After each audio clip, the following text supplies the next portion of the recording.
It is pretty tawdry, and it will cause embarrassment. I think it's going to cause embarrassment more to Andrew and his ex-wife, Sarah Ferguson.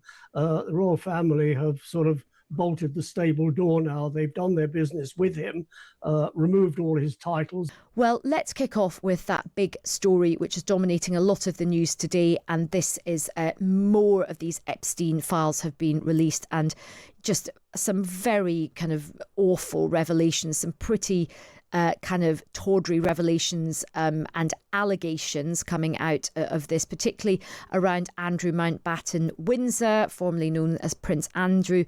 He's come under yet further scrutiny.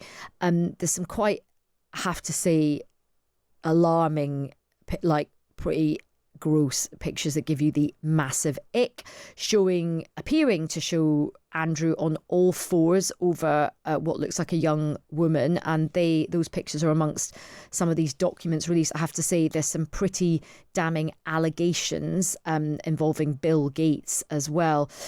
However, members of the US Congress House Oversight Committee say it's really disappointing that millions of files have been left out, and they're accusing the US administration of selectively releasing them. Now, we're hoping to speak with a congressman, a Democrat congressman, but I think we're just trying to get him on the line. But in the meantime, let's bring in Dickie Arbiter. Now, Dickie is a very well-known and respected royal commentator. He was also press spokesman for the King when he was Prince of Wales, and also for the late Queen Elizabeth II. Dickie, good afternoon. Welcome to the show. Good afternoon. Well, what did you think of this latest set of photographs and information, Dickie? Well, it's very difficult to make a judgment given there were 3.5 million documents, 2,000 videos and 180,000 images. And that's only the tip of the iceberg, and most of the iceberg is underwater. I think initially my thought was that the King and his team are probably heaving a collective sigh of relief, having made the decision to strip Andrew of all his titles last year before this latest tranche of documents were released. What I get out of it, I wonder the sort of relationship that Andrew had with Ghislaine Maxwell. It all seems very lovey-dovey, and they seem to have meetings from time to time. More is going to come out, and more is going to be analysed. But what I've seen today, it is quite alarming. And I mean, the picture that I refer to, I mean, it's a very uncomfortable picture to look at, isn't it? I mean, this is pretty tawdry and will cause great embarrassment to the royal family. It is pretty tawdry, and it will cause embarrassment. I think it's going to cause embarrassment more to Andrew and his ex-wife, Sarah Ferguson. The royal family have sort of bolted the stable door now. They've done their business with him, removed all his titles. The next thing, he's got to find accommodation on the Sandringham estate. That seems to be taking time. Marsh Farm has been earmarked. There is some sort of chat over the weekend that maybe pro tem he'll move into Wood Farm. That is, I don't believe, is an option. It's too close to the late Queen, too close to the late Prince Philip. The late Queen used to go there fairly regularly following the death of Prince Philip. So it is too close. And what's the point of moving into Wood Farm, then moving into Marsh Farm? He might as well stay where he is and make it one move into Marsh Farm when it's ready. So that is what we're watching at the moment. But yeah, it will be embarrassing to him, and he's probably wondering what else is coming up. Quite. Well, look, Dickie, please stay on the line, if you will. I will come back to you.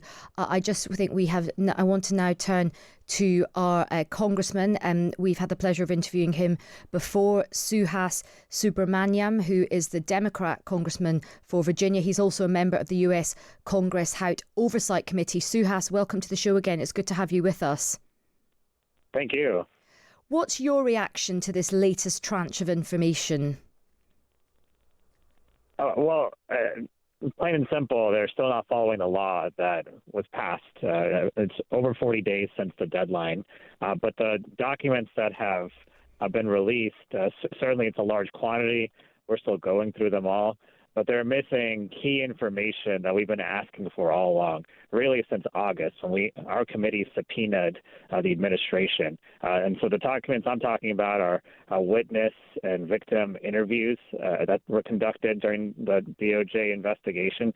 The Justice Department also had prepared an indictment of Jeffrey Epstein that named names, but it was also going to be what would put Epstein behind bars for a long time. Instead, he was given a sweetheart deal, and so he escaped justice. But we want to know the evidence that was compiled by staff to basically convict him, put him behind bars in the U.S. And so there's a lot of things missing, and it's not that much documentation. I mean, certainly the emails would be a lot, but everything else that we've been asking for has not been produced.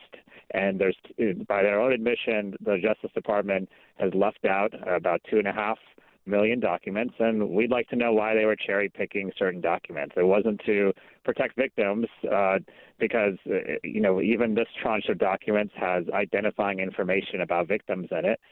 So we don't know, what it is. We suspect that this is the continuation of a cover-up by his administration because Donald Trump has told people himself that he doesn't want to hurt his friends, and certainly his reputation's on the line as well. So we're not going to stop our investigation. This is not the end. We're going to continue to push forward and demand the rest of the documentation that is required by law. And what do you think is going on behind the scenes? Why is this information being selectively released? And do you think the timing of it is to distract from other things going on, maybe? What do you think is the politics behind it, Suhas? I'm just speculating now, but based on the actions of this administration and the way they've conducted themselves really since last January, I believe they are trying to selectively release documents that, will not make the president look bad. There were a few documents, like a tip line that was released in this tranche that, included accusations against the president. Those were taken down. So that was an oversight by them in their quest to make sure the president doesn't look bad. I think some of this is also protecting certain people that are close to the president as well. And so it seems to be the pattern that we're seeing is they're stringing us along, trying to give the appearance, certainly to their own base of Republicans who are demanding answers, that they are being responsive. But this is not responsiveness when you're withholding the key documents that we've been asking for since August. I mean, they're in violation of our legal subpoena since last August. They're in violation of the law now.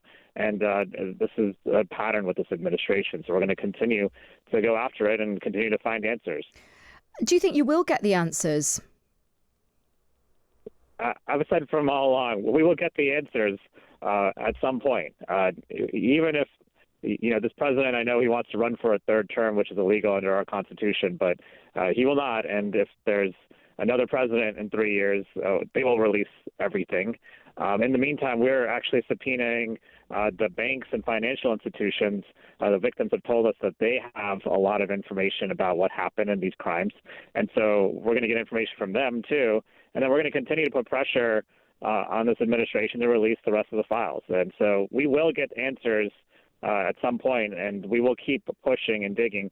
And this whole thing is not just about the crimes that were committed. I mean, they were gross, they were disgusting, abominable, but it's also about the cover-up, which is just as bad. We had a Department of Justice that wouldn't prosecute, and it's happened under multiple administrations. The Democrats and Republicans have been involved. So this is not a partisan thing. I think that's a very important point to make, because this is, obviously there's a focus on this administration, but you've also been very critical about the previous Democrat administration for not releasing these as well. Now, there's a few, obviously Andrew Mountbatten, he is again, has information in this tranche of information, as does the Commerce Secretary, Howard Lutnick, and Bill Gates. There's also some pretty tawdry stuff, allegations about Bill Gates. Are you going to try and subpoena these people as well? I mean, you've spoken to me before about Andrew Mountbatten-Windsor. Will you be trying to subpoena Howard Lutnick and Bill Gates? I want to subpoena anyone that has information about Epstein's crimes, as well as anyone who participated or aided and abetted those crimes. I think Howard Lutnick, sort of like, the Clintons and others, I don't know exactly how involved he is. We're going to look into that more. But I know there are a lot of people who very much made it all happen and helped aid and abet Epstein that have not come before a committee. And so certainly we're going to ask all of them for information and to come forward to our committee and at the very least do a deposition with us. And long term, I don't know what's going to take to start prosecuting some people. And is it are you still keen to speak with Andrew Mountbatten-Windsor? I presume you are. Oh, absolutely. Every single time there is a document release, he shows up. He's like a recurring character in this saga.